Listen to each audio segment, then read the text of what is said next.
This was where you ended up when you walked the Green Mile. It was a small door, I had to duck my head when I went through, and John Coffey actually had to sit and scoot.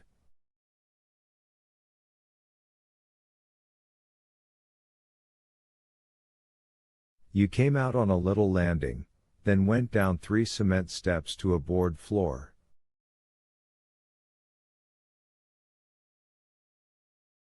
It was a miserable room without heat and with a metal roof, just like the one on the block to which it was an adjunct.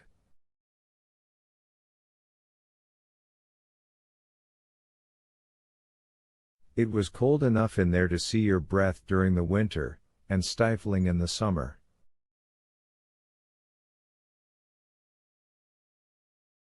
At the execution of Elmer Manfred, in July or August of '30, that one was, I believe, we had 9 witnesses pass out.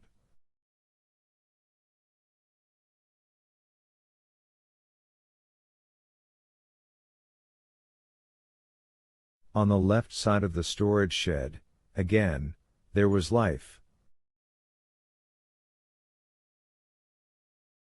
Tools, all locked down in frames crisscrossed with chains, as if they were carbine rifles instead of spades and pickaxes, dry goods, sacks of seeds for spring planting in the prison gardens, boxes of toilet paper, pallets cross-loaded with blanks for the prison plate shop, even bags of lime for marking out the baseball diamond and the football gridiron. The cons played in what was known as the pasture, and fall afternoons were greatly looked forward to at Cold Mountain.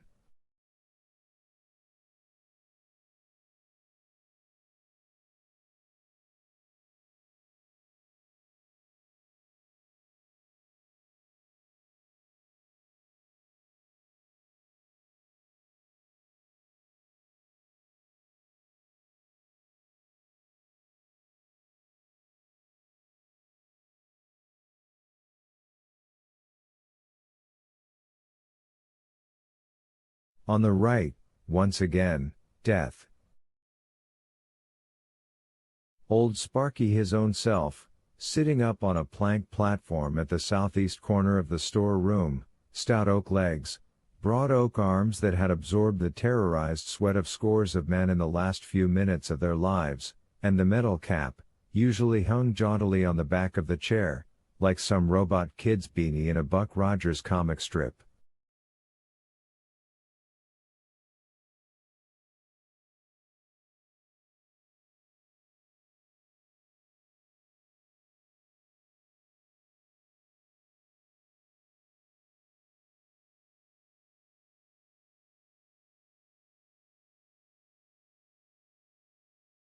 A cord ran from it and through a gasket-circled hole in the cinderblock wall behind the chair.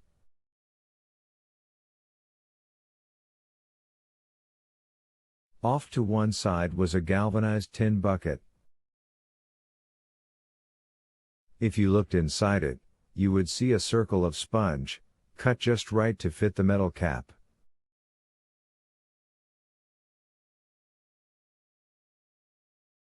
Before executions, it was soaked in brine to better conduct the charge of direct current electricity that ran through the wire, through the sponge, and into the condemned man's brain.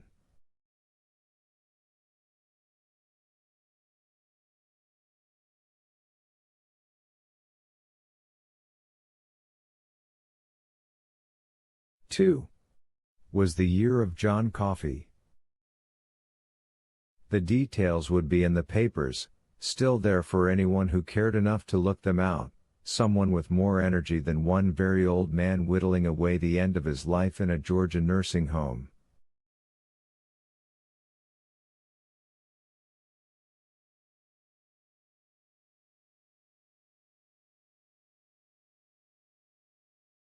That was a hot fall, I remember that, very hot, indeed. October almost like August, and the warden's wife, Melinda, up in the hospital at Indianola for a spell.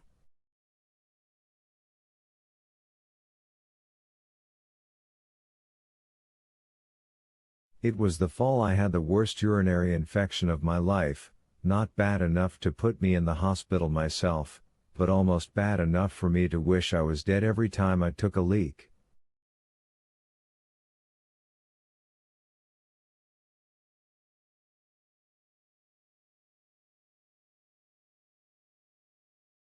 It was the fall of Delacroix, the little half-bald Frenchman with the mouse, the one that came in the summer and did that cute trick with the spool.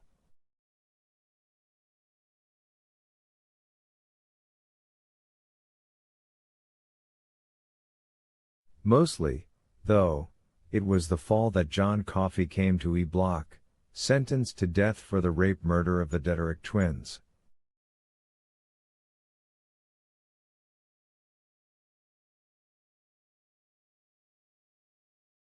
There were 4 or 5 guards on the block each shift, but a lot of them were floaters.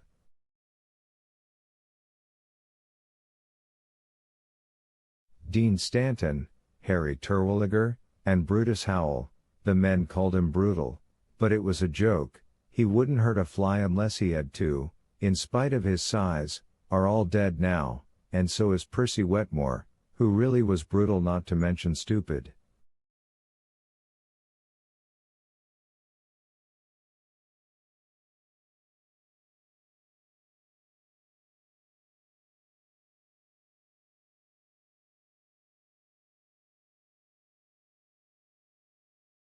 Percy had no business on E Block, where an ugly nature was useless and sometimes dangerous, but he was related to the governor by marriage, and so he stayed.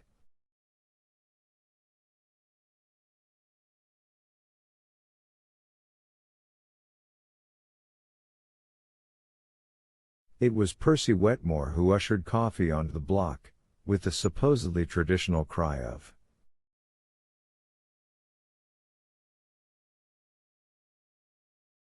"Dead man walking.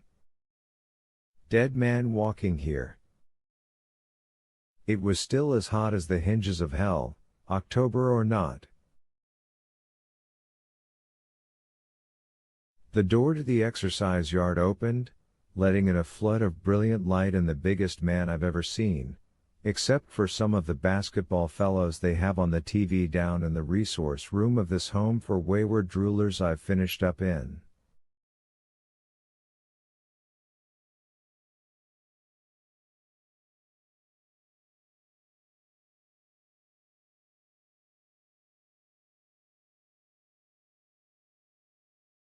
He wore chains on his arms and across his water barrel of a chest. He wore legirons on his ankles and shuffled a chain between them that sounded like cascading coins as it ran along the lime-colored corridor between the cells.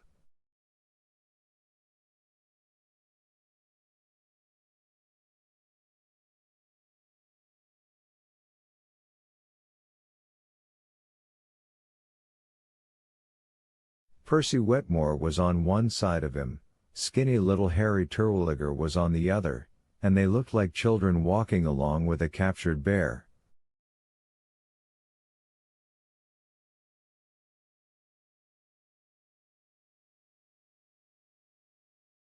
Even Brutus Howell looked like a kid next to Coffey, and Brutal was over 6 feet tall and broad as well, a football tackle who had gone on to play at LSU until he flunked out and came back home to the Ridges.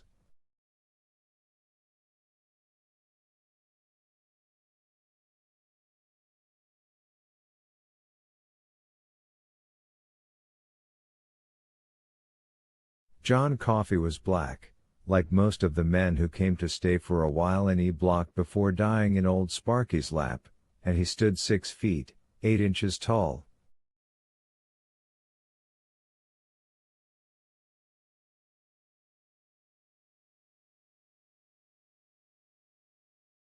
He wasn't all willowy like the TV basketball fellows, though. He was broad in the shoulders and deep through the chest, laced over with muscle in every direction.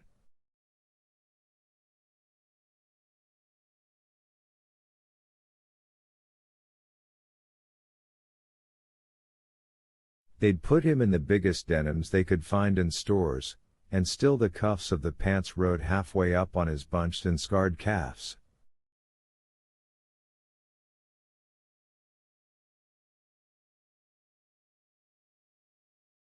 The shirt was open to below his chest, and the sleeves stopped somewhere on his forearms.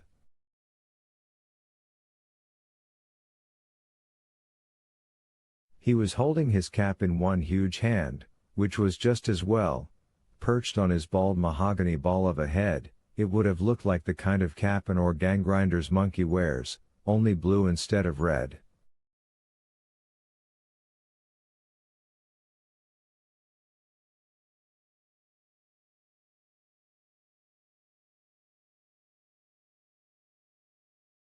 He looked like he could have snapped the chains that held him as easily as you might snap the ribbons on a Christmas present, but when you looked in his face, you knew he wasn't going to do anything like that.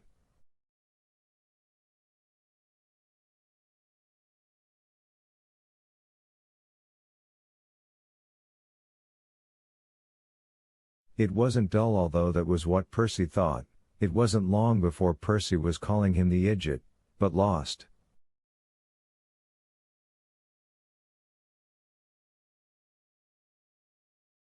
He kept looking around as if to make out where he was. Maybe even who he was. My first thought was that he looked like a black Samson, only after Delilah had shaved him smooth as her faithless little hand and taken all the fun out of him.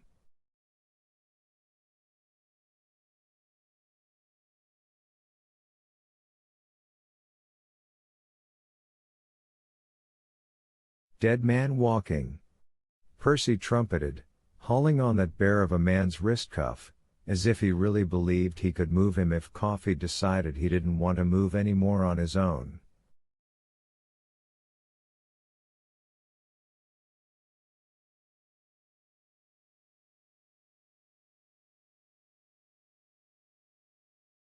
Harry didn't say anything, but he looked embarrassed. Dead man, that'll be enough of that, I said. I was in what was going to be Coffee's cell, sitting on his bunk. I'd known he was coming, of course, was there to welcome him and take charge of him, but had no idea of the man's pure size until I saw him.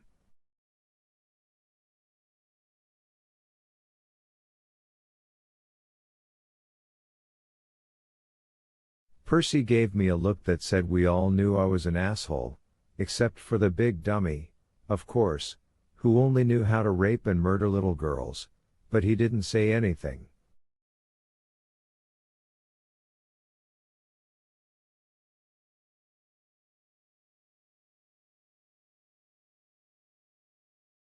The three of them stopped outside the cell door, which was standing open on its track.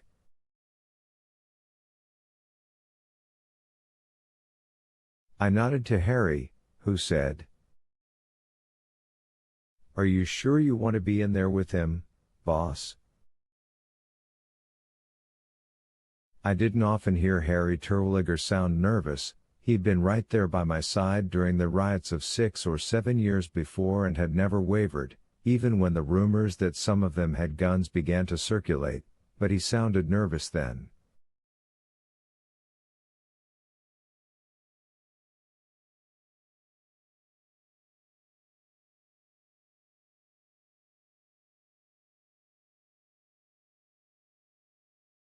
Am I going to have any trouble with you, big boy?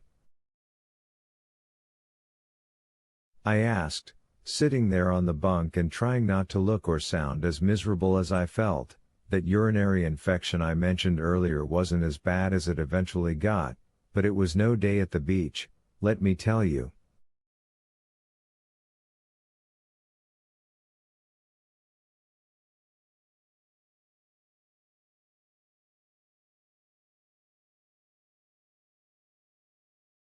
Coffee shook his head slowly, once to the left, once to the right, then back to dead center.